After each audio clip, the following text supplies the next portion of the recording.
अच्छे बच्चे कैसे? चलिए बेटा, आज की हमारी कहानी का नाम है नई दिशा। क्या नाम है कहानी का? नई दिशा। तो शुरू करें कहानी? ध्यान से सुनेंगे सब बच्चे। सुमन दौड़ते हुए पूनम के घर पहुंची। आज स्कूल में समूह गान के लिए जल्दी जाना था। 26 जनवरी के दिन उसकी कक्षा प्रमुख अतिथि के सामने गाना सुनाने वाली थी। पूनम बहुत मनाने के बाद रोज स्कूल आ रही थी। बात ऐसी थी कि गांव का स्कूल बस 7वीं कक्षा तक का था।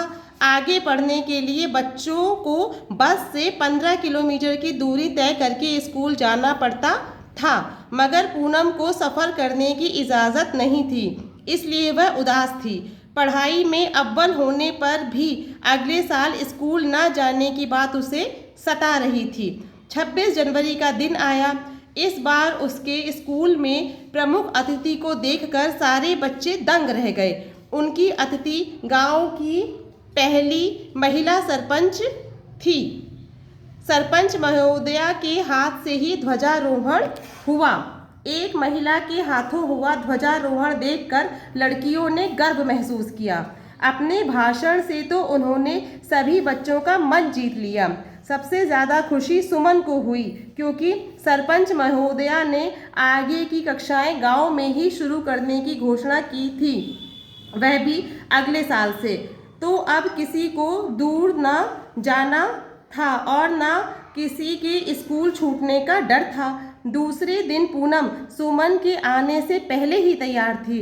अब उसके सपने तिरंगे के साथ ऊंचे आसमान में लहरा रहे थे। ये थी हमारी कहानी। तो अच्छी लगी सारे बच्चों को कहानी? अब हमें ये बताइए कि पूनम क्यों उदास थी? क्योंकि स्कूल में आगे की और कक्षा नहीं थी, बस 7वीं कक्षा थी। हाँ, क्योंकि उसके गांव में जो स्कूल था वहाँ तक कहाँ तक कक्षाएं थी? बस 7 तक, और आगे की पढ़ाई के लिए बहुत दूर जाना पड़ता और वो जा ना पाते, इसलिए बहुत वो उदास रहती थी। लेकिन फिर वो खुश क्यों हो गई? क्योंकि उसकी मैम बोली कि हम आगे की कक्षा यहीं पढ़वाएंगे। हाँ, क्योंकि जो गांव की सरपंच महोदया थी, उन्होंने कहा कि अब अगले साल से नई कक्षाएं यहीं से शुरू हो जाएंगी, तो बच्चों को दूर नहीं जाना पड़ेगा। तो अच्छी लगी ना ये कहानी सारे बच्चों को? Yes ma'am. तो चलिए क्लैपिंग करिए एक बार अपने सारे बच्चों को।